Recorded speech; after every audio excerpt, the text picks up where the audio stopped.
Well, I've been lucky enough to I've worked with the Mastel company, and particularly Doug Mastel, for a significant number of years. And I thoroughly enjoy the diamond knives. They're really exquisite. They make perfect incisions.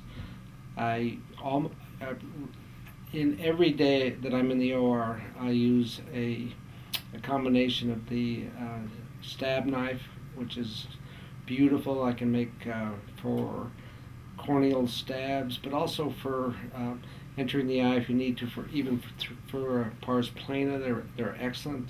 There's no resistance, and they just give you exquisite wounds that seal very easily. For corneal incisions, I also like the 2.4 um, diamond. Again, it's you don't need to change directions. It's a uh, they're always self-sealing.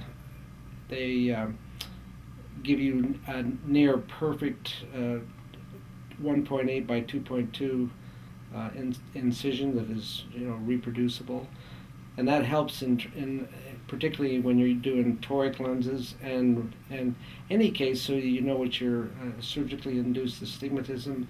The more accurate you are with the incisions, the more likely you are to have a post-op refractive situation where you can absolutely tell what you're going to end up with. That's particularly important, of course, I think, in when you're using toric lenses. And on the topic of the toric lenses, we've been recently using the new intraoperative Keratoscope, which has two nice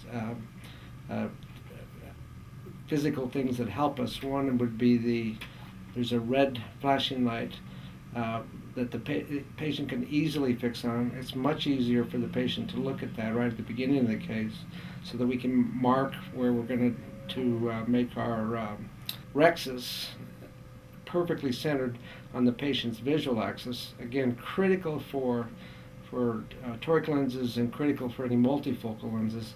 And really, if you think about it, if you're doing it for those cases, it should be critical for all your cases. So again, this is a nice little addition to make your cataract surgery more reproducible and again more predictable from a refractive standpoint.